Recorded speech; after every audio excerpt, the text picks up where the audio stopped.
जरा सोचिए, आप एक जहाज में बैठे हुए हैं, आपके आसपास लोग बातें कर रहे हैं, कोई हंस रहा है, कोई किताब पढ़ रहा है तो कोई गहरी नींद में सोया हुआ है। अचानक आसमान में काले बादल छा जाते हैं, बिजली गरजती है, जहाज पूरी तरह से हिलने लगता है और फिर एक जोरदार धमाका, पल भर में जहाज के परछक्के उड़ जाते हैं। आप अपनी सीट पर बंधे हुए हैं, 3 किलोमीटर ऊपर से नीचे की तरफ बहुत स्पीड में गिरते जा रहे हैं। नीचे है दुनिया का सबसे खतरनाक जंगल, अमेज़न रेन फॉरेस्ट।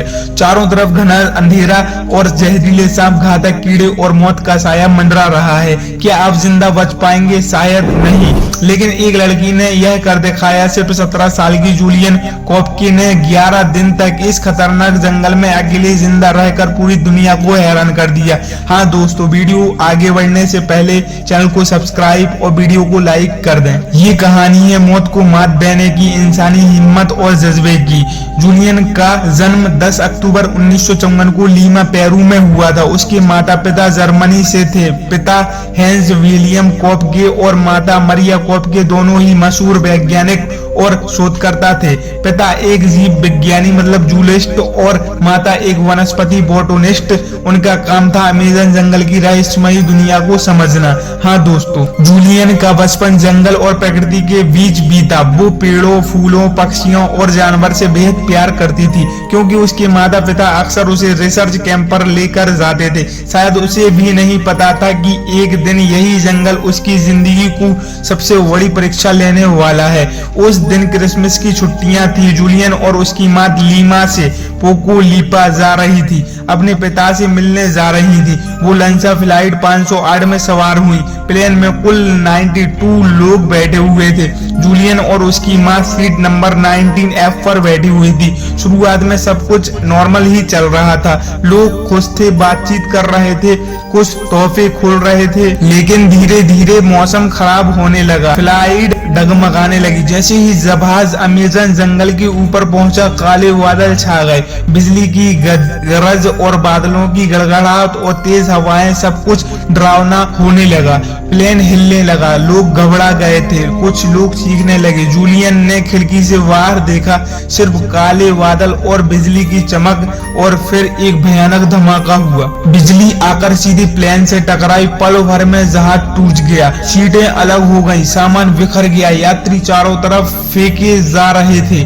जूलियन को याद है, वो अपनी सीट पर बंधी हुई थी। अचानक सब कुछ अंधेरा हो गया था। उसे लग रहा था जैसे कोई उसे नीचे की ओर खींच रहा है। सोचिए, 10,000 फीट यानी 3 किलोमीटर ऊपर से गिरना आम इंसान की तो पल भर में ही मर जाएगा। लेकिन जूलियन के साथ कुछ चमत्कार हुआ। उसकी सीट पैराशूट की तरह हवा में घूमती रही और नीचे गिरी। अमेज़न के ऊंचे ऊंचे पेड़ की शाखाओं में आकर फंस गई। पेड़ ने उसकी स्पीड को कम कर दिया और जमीन से टकराने से पहले ही उसकी जान बच गई। हालांकि वो पूरी तरह से घायल हो चुकी थी। उसकी कॉलर बोन, कंधे की हड्डी भी टूट चुकी थी। शरीर पर गहरे जख्म थे और एक आंख पर सूजन थी, लेकिन वो अभी भी जिंदा थी। जूलियन धीरे धीरे उठी और चारों तरफ सिर्फ घना जंगल था। पक्षियों की आवाज, कीड़ों की भनभनाहट और दूर कहीं बहते पानी की गूंज आ रही थी, लेकिन इंसान का कोई निशान ही नहीं था।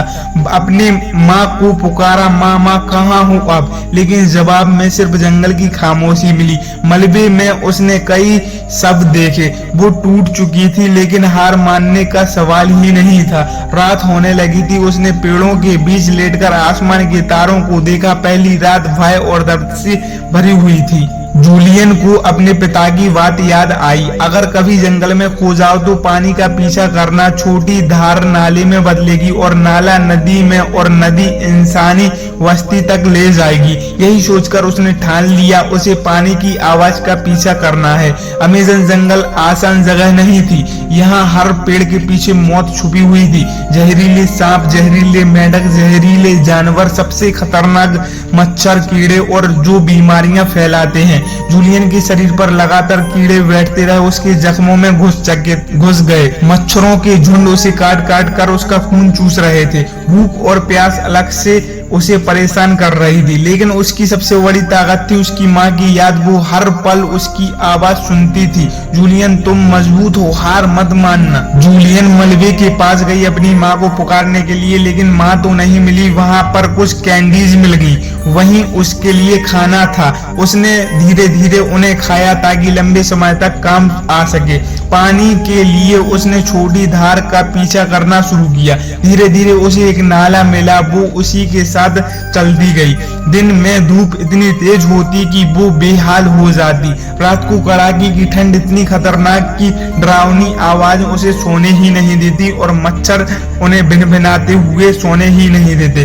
कभी वो रेंगते सांपों की फुफकार सुनती तो कभी दूर से जानवर की दहाड़ सुनती, लेकिन उसने हिम्मत नहीं हारी थी। वो गिरते पड़ते खून से लथपथ हालत में नाले के साथ आगे बढ़ती रही। कुछ दिन बाद उसके जख्मों में मैगोट्स मतलब कीड़े घुस गए। उसने उन्हें बाहर निकालने की कोशिश की, लेकिन कई अंदर रह गए। ये उसके लिए बेहद डरावना और दर्दनाक अनुभव होता रहा, लेकिन फिर भी उसका सफर जारी था। लगातार चलते चलते 10वें दिन उसे नदी किनारे एक छोटी नाव दिखी। उसके पास पेट्रोल की बोतल भी थी। जूलियन को याद आया उसके पिता ने सिखाया था कि पेट्रोल से जख्म साफ करने पर कीड़े मर जाते हैं। उसने हिम्मत जुटाई और पेट्रोल जख्मों पर डाला।